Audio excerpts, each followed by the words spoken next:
Welcome everyone to the Hurting Humanity channel. I just wanted to warn everybody and remind them that it is Halloween, All Hallows Eve, Samhain, and during this period, spiritual warfare is at its peak. So if you're feeling anything out there, if you're feeling anxious, if you're feeling under attack, it's likely because of a lot of the rituals and spell casting that's going on. Now, obviously, people who don't understand this spiritual war that we're in don't understand how certain dates involve certain rituals being performed that allow evil forces to manifest among the living.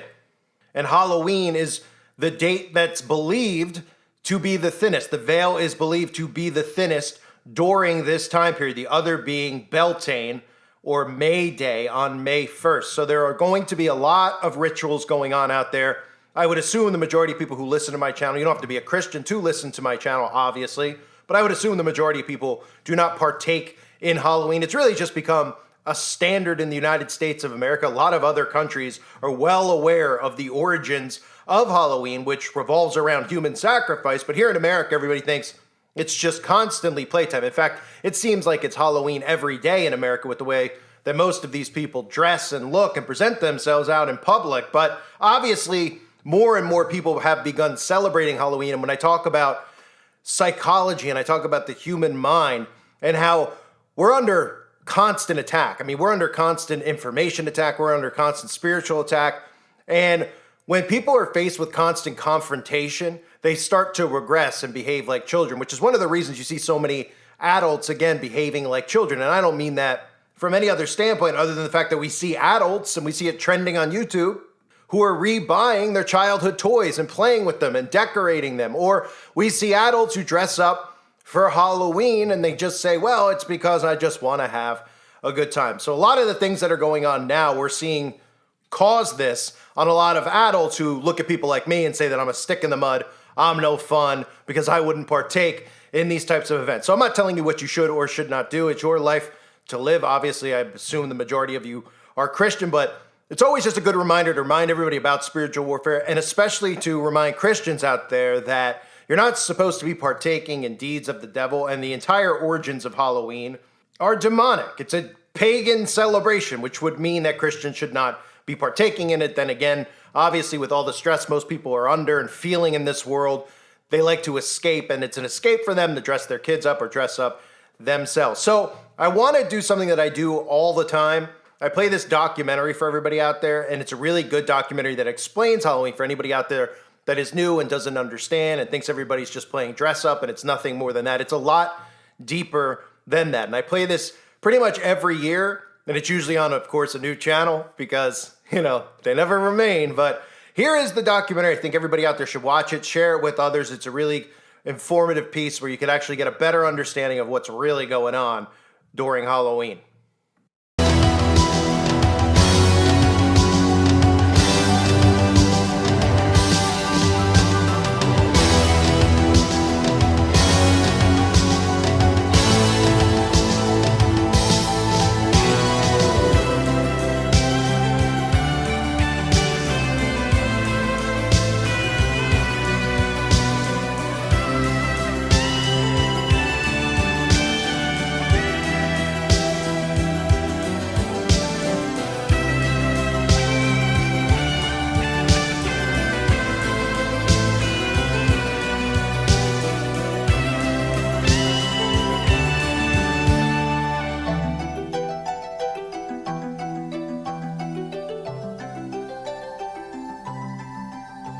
Hello, I'm Chuck Smith.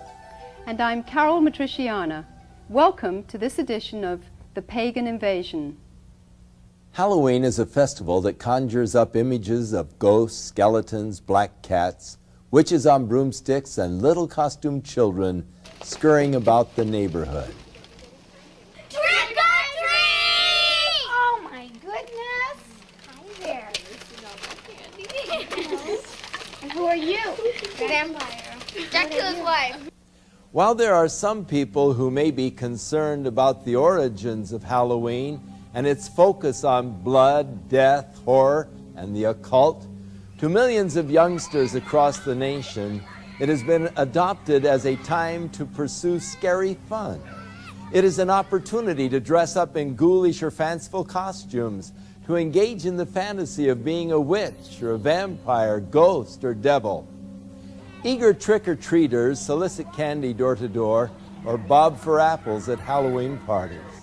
Others brave haunted houses and horror movie marathons, while the more daring visit cemeteries at midnight, play with Ouija boards, and hold seances in an effort to contact spirits of the dead. One of the biggest promoters of Halloween is the public school system. School-sponsored Halloween-themed activities often include dances, costume contests, carnivals, and arts and crafts projects. Education officials admit that more effort is usually put into the celebration of Halloween than any other holiday, including Christmas and Easter. Is the stimulation of a child's sense of fun and fear all there is to Halloween? Or is there more?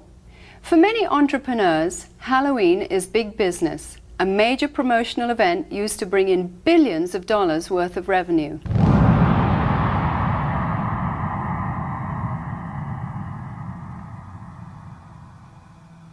In addition to the usual costumes of cartoon characters for children, a growing number of outlets are featuring more macabre and sinister creations for purchase. This one well-known department store chain will sell more than $500 million worth of Halloween paraphernalia this year. And that doesn't include revenue from the sales of trick-or-treat candy. Costume shops such as this one are able to stay in business year-round as a result of the tremendous sales and rentals they receive during the Halloween rush. Farmers also view Halloween with an eye toward making big profits. Pumpkins are a traditional Halloween accessory used by households nationwide as jack-o'-lantern decorations. This one Southern California field of only 164 acres will yield nearly $250,000 to its owner. Halloween is manipulated by the promoters of horror movies and videos as a major marketing opportunity. While horror films used to be synonymous with B-movies and considered the conventional low-budget industry standby, today they account for nearly 20% of all of the revenue received by feature film producers and distributors. The success of the technical revolution in special effects has attracted serious film directors to produce well-crafted, elaborate horror productions. A recent visit to the Video Software Dealers Association exhibition in Las Vegas showed that the two biggest selling artistic genres were pornography and horror. Hollywood is continuing to capitalize on society's growing craving for the occult and demonic. The irony is that while these producers label such films as fun and make-believe, many of them hire practicing witches or Satanists as technical advisors who ensure the authentic reproductions and performances of rituals, sacrifices, spells, and curses. People are so hyper during the day, they need to come home and watch something that's totally unreal so they can release themselves from all the pressures. It's just the type of thing that makes you laugh and forget about life. Over the last 2 decades, most horror films have become far more graphic in their depictions of violence and cruelty.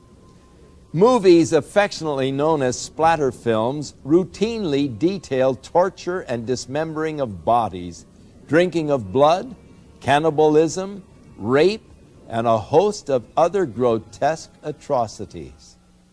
Well, we think it's pretty fun. A lot of people just like it because it's fun, it's wacko, it's not real, and so it's just the type of thing that people like to watch because you don't have to think reality when you watch it. When it comes to gore or splatter or any other particular genres, the justification lies in our Constitution. I don't feel anybody has the right to tell me what I can or cannot watch. Most of these films receive R ratings, which mean that children under 17 cannot view the film or rent the video without the accompaniment of an adult. Yet this precaution is seldom enforced, for 15 is the average age of those who see these films. While many producers claim that these gruesome spectaculars are merely fun and not dangerous to the psyche of our youth, many of the scenarios from the horror films are duplicated in copycat crimes which make for sensational headlines.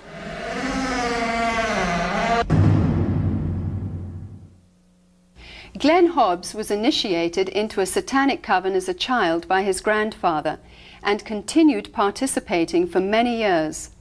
I recently asked Glenn about his involvement and the importance of Halloween to the occultist.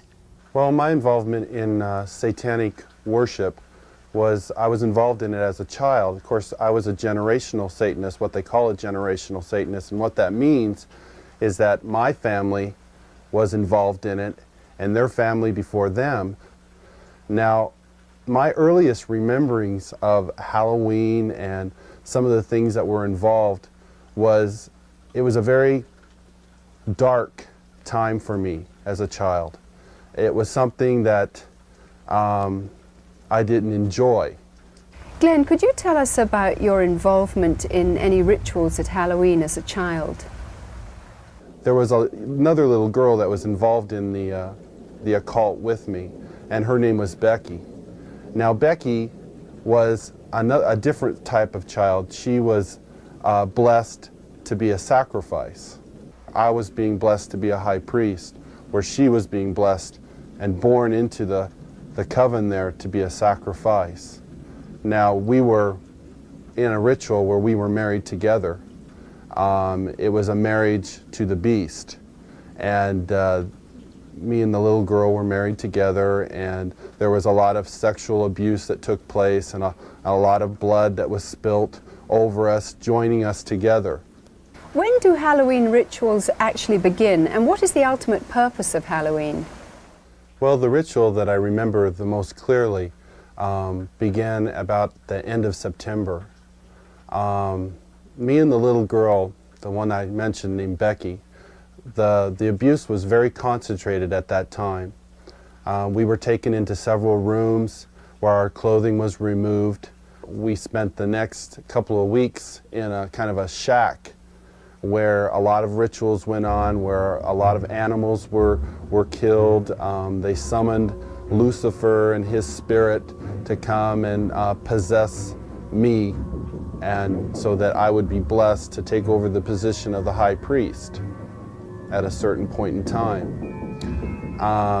Now, Halloween night, they had again put me and the little girl in the back of this van, and we again drove off, which seemed like for a long time. We were drugged once again, and we finally came to this stop. They took the little girl out and they left me in the van. I could hear a lot of commotion that was going on outside. People that were screaming and yelling, and this low murmuring and a moaning noise that was going on, like some kind of a low chanting noise that was going on. So I knew in my mind there was some type of a ritual going on, because I'd heard that many times before. You know, it was real common to see people fall on the ground and convulse and go into convulsions during rituals and stuff with the demonic presence that were around. And finally, a woman came to the back of the van and she said, "It's time to go." And she brought me out of the van, and I could see that there was just a lot of people around. Some were dressed in dark brownish kind of robes with hoods over them. They took me up and they led me up to this stone altar. And I remember I saw the little girl, and she was on the altar. Now, at first, you know, I just wondered what was going on, because you never knew. I mean, they used the altar for a lot of different things. They could have just been sacrificing an animal over, could have been a sexual abuse from the high priest onto her. You know, it was a hard thing to know for sure. Well, they ushered me up to the altar, and I could see that they had bound her feet. They had her feet spread apart, her legs, and they had bound them to the ends of the altar, and they had taken her arms, which were laying out this way, and roped them to the altar, which had little kind of like hooks, which they could bind the ropes around. And she was really white. I remember seeing her, and she was just real pale and real white. And I noticed that they had slit the bottoms of her feet and her wrists. And they were taking the blood that was running out of those areas and putting them into chalices and passing those cups around to different people who were partaking of her blood. Then the high priest, he took the athami, or the ritual knife, and he picked it up and he put my hand on it, and then he forced it into her chest. So when I think back on Halloween, you know, over that period of time that happened, you know, that was the climax event, Halloween night, where they killed that innocent little girl. And this is something that's happening every Halloween. That's not just an isolated event. I mean, there are children all over the world who are losing their lives during Halloween night, and yet we, as a society, we go out and celebrate it, and we go door to door and we ask for candy, and it's a big celebration to us. And I think it's quite ironic how one group of people are thinking it's fun and another group of people are taking human life, and yet they don't, you know, there seems to be this wall and nobody wants to face the facts of what's really going on. Today, reports from all over the world show a growing concern over the mushrooming attraction towards the occult. Heinous crimes connected with the occult, according to police, are reaching epidemic proportions. Halloween is the time when community service organizations warn that children and animals are most likely to be abducted. To truly understand the significance of Halloween and its role in this mayhem, we must go back to its historic roots.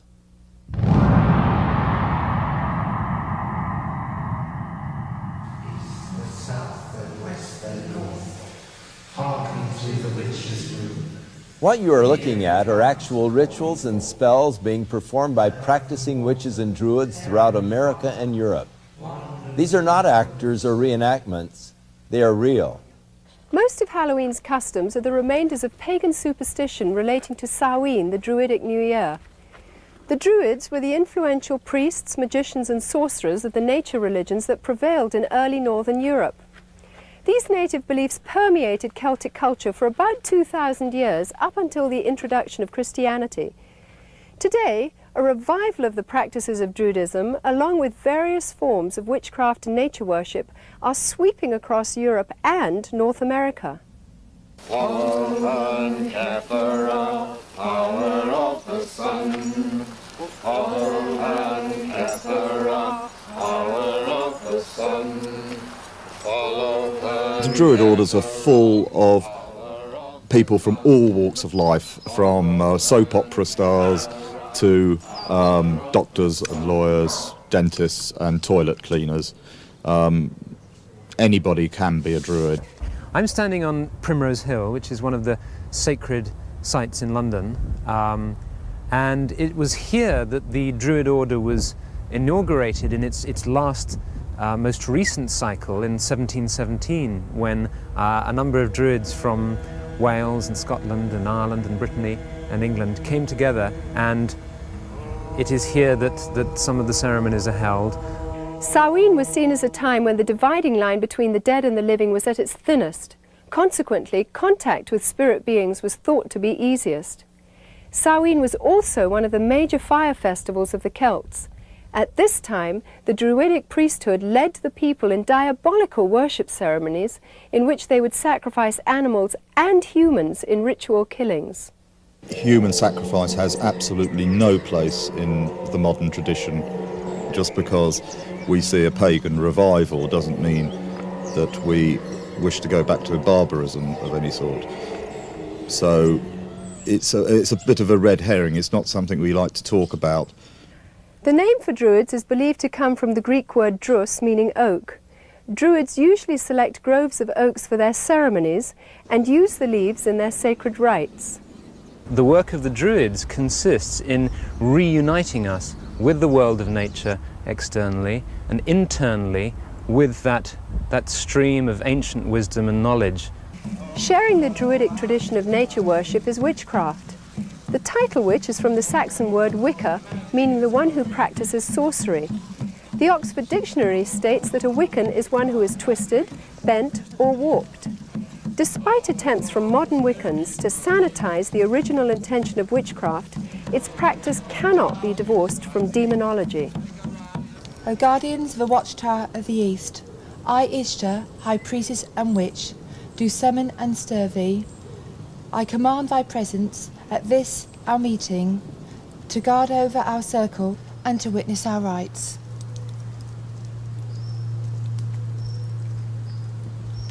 So mote it be. So mote it be. My mother was a witch, and my grandmother was a witch, and I have been a witch for as long as I can remember. Since I have been practicing the craft, there has been a great revival. I believe there's about 1 million people in England alone that practice witchcraft.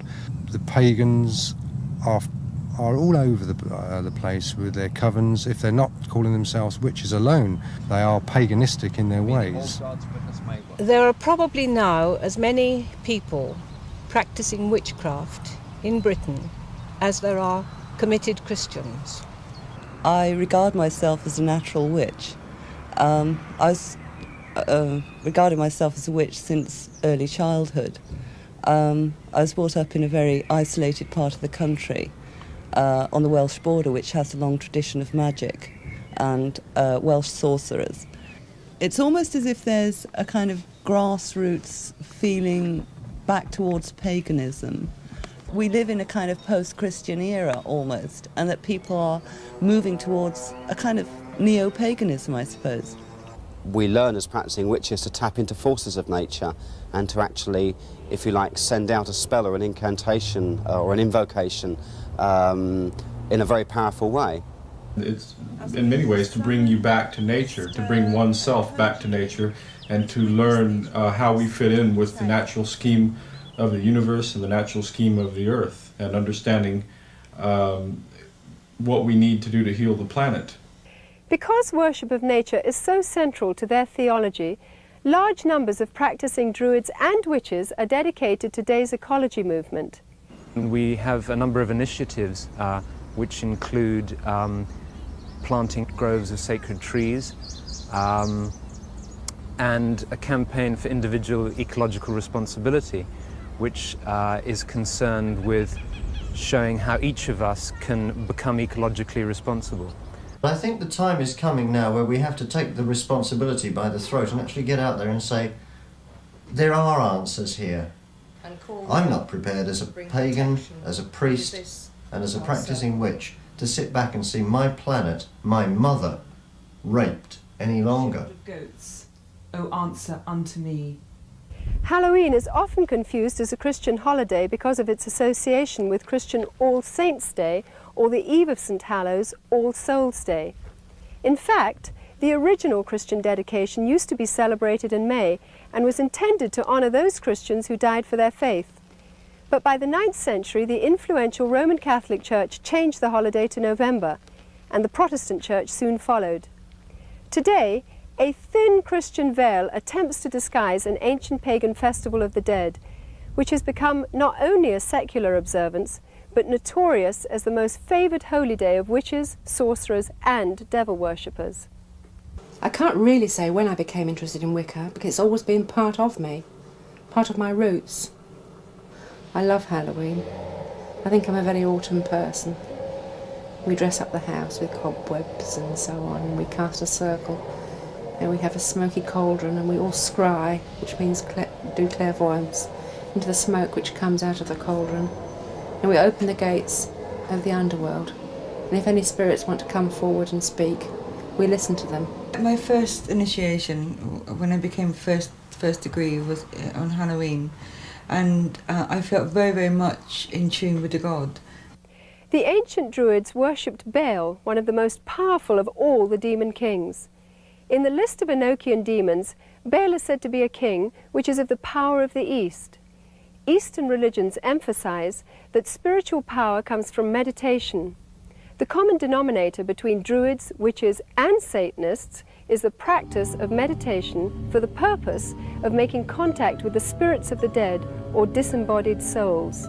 You do a lot of meditation with the arts, and you get onto this higher plane. It becomes less physical and more mental. It takes years of painstaking study, meditational work, finding your higher mind, being able to actually tap into the forces of nature and use those.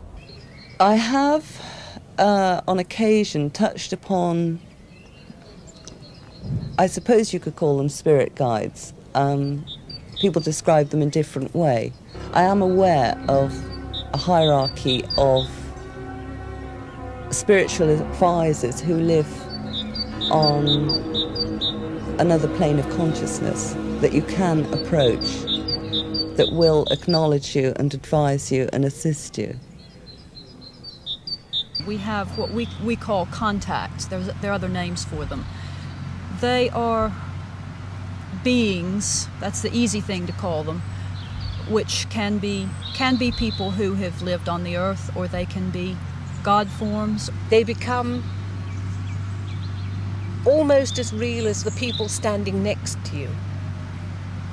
And whoever else you call doesn't actually materialize. You can't see them in the physical sense, but mentally you know that they are there. You can see them in your mind's eye. They represent really forces in the universe. Forces that are like gravity or wind, but they're forces that have to do with our internal makeup and make our minds work in the way that they work. Margaret Adler, practicing witch and author of Drawing Down the Moon, warns that the trance state, with its roots in ancient shamanism and paganism, is not to be entered into lightly or when alone. For the spirit to be contacted actually enters the witch's body, using it to deliver a verbal message. There is a possibility, if you don't cast a circle, the forces that could come into the room could take over in a form of possession.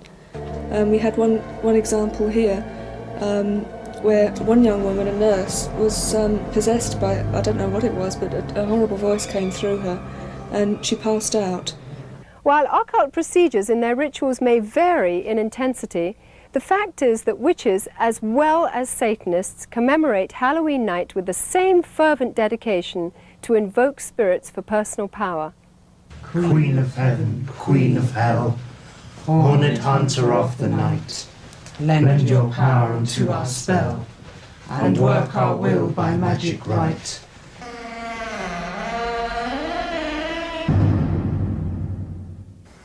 Glenn, you've now been a Christian for some time. What is your reaction when you see Halloween celebrated by people? Whenever Halloween time starts coming around, about the 1st of October, you go into the stores, you see the costumes, you see the mother with her little girl putting the witch's hat on her, and the little boy getting excited about getting the devil mask, and you see the candy, you see the Halloween pumpkins, you see people decorating their houses with skeletons and all these symbols of death.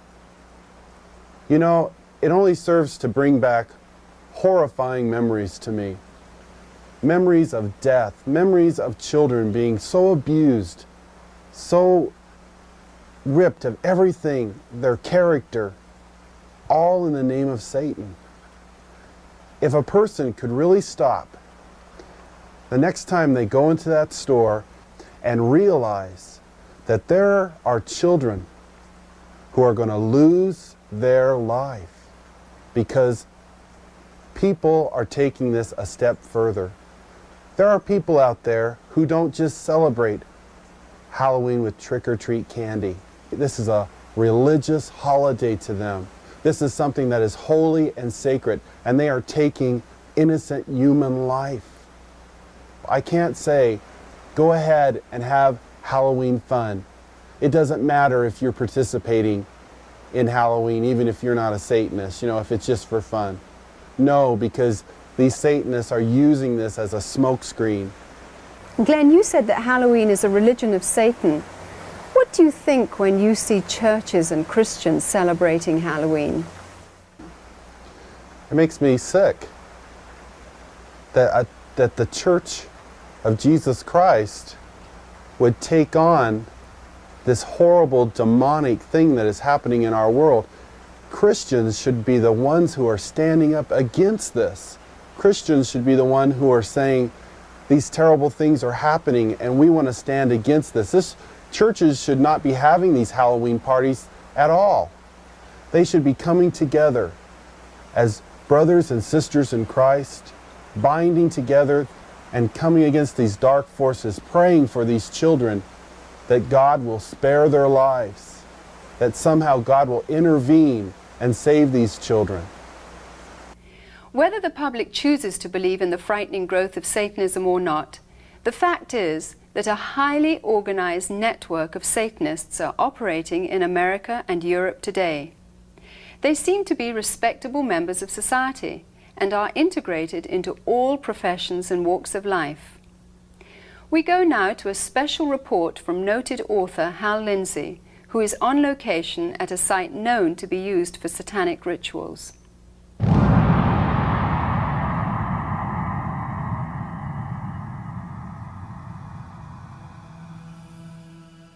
We came out to a place in the hills east of Los Angeles, to a location that has been identified in the past with ritual worship and, we believe, Satanism. Frequently, this site has been discovered with candles that had been used in ritual, and you can look at some of the artifacts we found here today: upside down crosses that were put around, bones that are scattered around here, and various satanic symbols, but also something disturbing in the light of what we'll be talking about in the future, and that is the diaper of a very, very small baby. You know, I believe that this country is experiencing a pagan invasion, including a new upsurge of practice of witchcraft, the New Age, and as we will talk about today, outright Satanism. Around the middle of the 1960s, there was a dramatic upsurge in satanic worship, beginning with Anton LaVey and his writing of the Satanic Bible and the founding of the Church of Satan in San Francisco in 1966. I watched as this accelerated, not just in the West Coast, but around the country. When Charles Manson and his gang in 1969 committed the horrible, brutal crime at Sharon Tate's home, this was done in connection with all of the paraphernalia of Satan worship. This started a whole avalanche of satanic crimes. We've seen serial murders. We have watched as one after another has been brought to light. Many murders where satanic symbols have been discovered, the pentagram, 666, and all sorts of things of this nature were done. But more distressing, we have found all over the country reports that there are animals that have been mutilated in a very skillful and specific style that shows that they were ritually offered as sacrifices. There are now confirmed cases where there have been girls that have been used as breeders and their infant children have been sacrificed to Satan. Halloween seems to be the high holy day for the Satanist and the occultist. Halloween is the time when all across the country, in secret little places, in the dark, there will be little babies sacrificed to Satan. You don't believe it? I know it's hard to believe myself, but there has been such an acceleration of worship of Satan that we believe that these sorts of things are happening, and we have evidence that they are. Satanism exists in this country as it exists elsewhere. It is appallingly evil. It is about murder. It is about child abuse. It's about sexual abuse. It is no joke and must be taken seriously and must be dealt with. If they can ritually abuse children, if they can in any way sexually abuse children, anything to destroy a child's innocence or their trust or their wonder at the world, they will do it. The most tragic stories that I've ever heard are where a child has told people what's been happening and the adults have said, don't be stupid, that doesn't happen in this country, you're making up stories, you're lying. The problem we're coming across is that the higher officials in these public organizations do not want to acknowledge that this is occurring. We need to lift that veil of misunderstanding and saying, hey, this is a crime to be dealt with. It's the crime of the 90s. It's not going away. Satanists want to recruit. We know that it's been going on for many years. This is not new, but their arrogance and their outwardness about the way they recruit is becoming unbelievable. Sometimes they'll simply suck them in through the local high schools, sex and drug parties. We have an epidemic of young people participating in some strata of Satanism.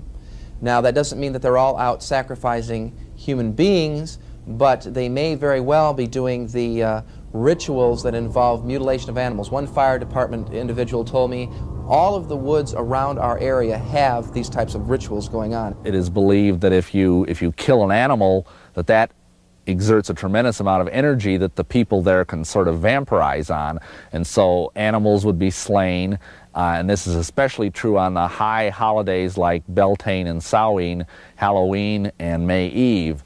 There's something about sacrifice. If you do it once, you want to do it all the time. Once you've actually passed the barrier of sacrificing an animal, you get this sort of bloodlust where you really want to do it. And I really wanted to do it.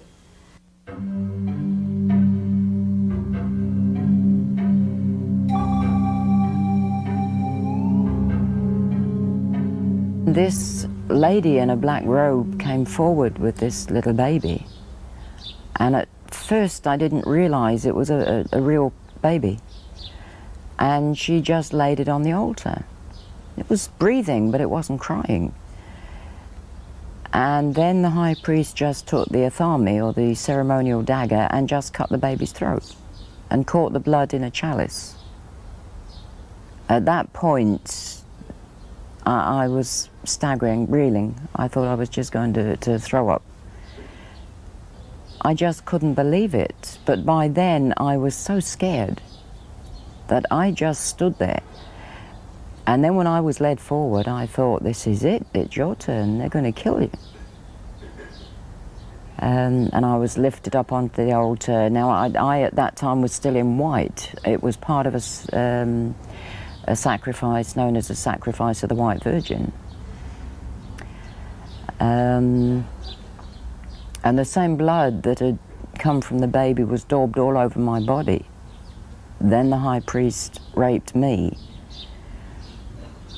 And I think at that moment, I was just, the fact I was still alive went through my mind.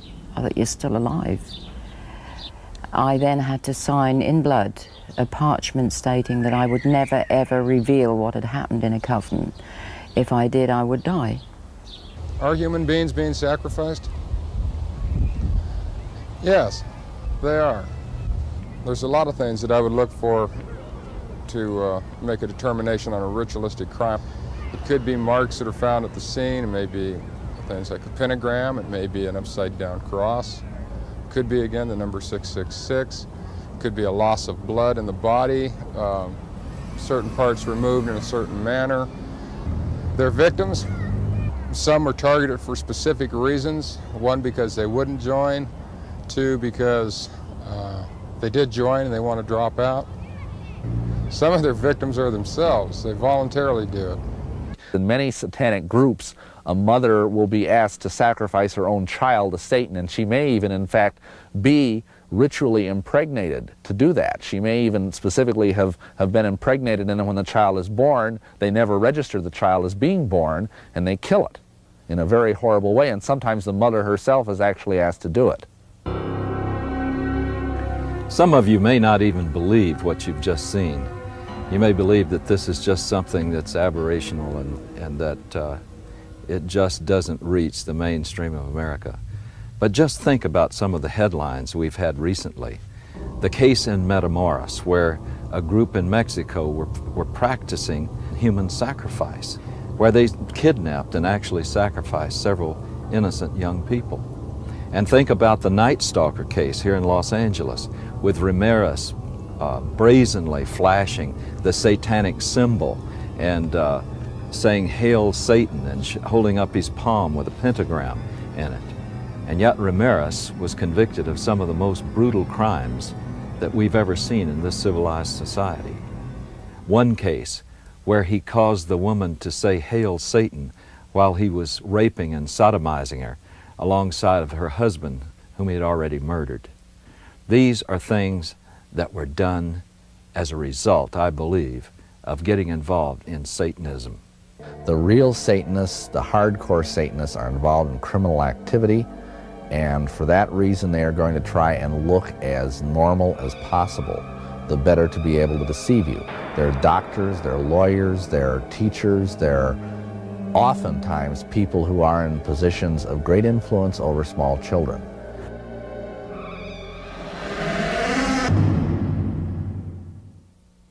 In a recent letter to syndicated advice columnists and landers, a concerned parent wrote of a fourth-grade teacher who had asked her students to write a short essay on what they would most like to do to celebrate Halloween.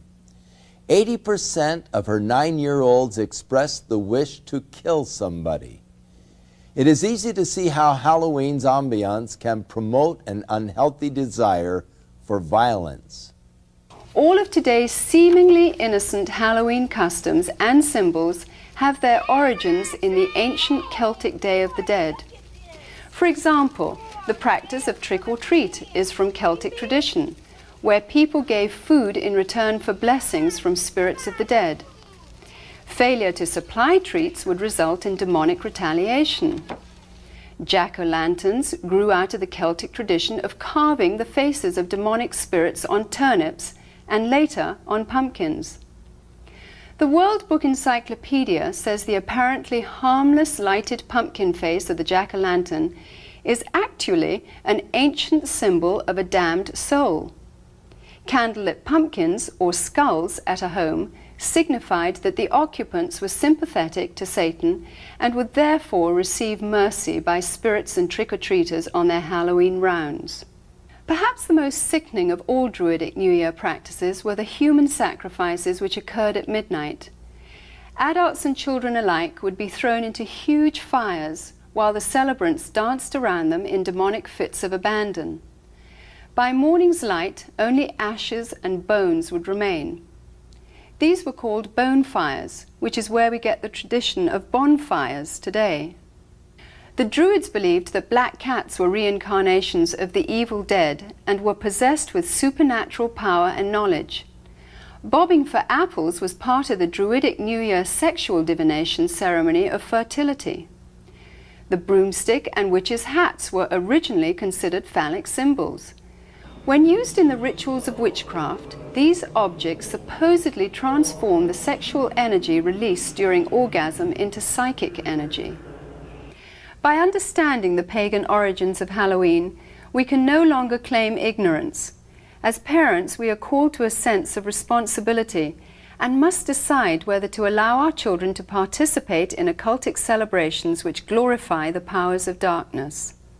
Deuteronomy chapter 18 spells out God's position concerning man's participation in divination, sorcery, or communicating with the dead. Verse 12 states that whoever does these things is detestable to the Lord. By participating in the customs of Halloween, whether in fun or ignorance, we are continuing in practices which have been consecrated to Satan. People who love the Lord should stand for separation from these things and not compromise.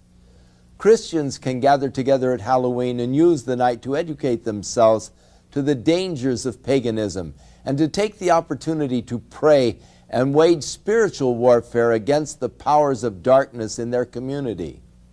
It can be combined with a time of worship, praise, and thanksgiving to our Heavenly Father for victory over Satan, death, and hell. Many of the people appearing on this program got involved in the occult because of a desire for divine-like power. The source of occult power is Satan. It is deceptive, exploitive, and will eventually fail to deliver on its promises.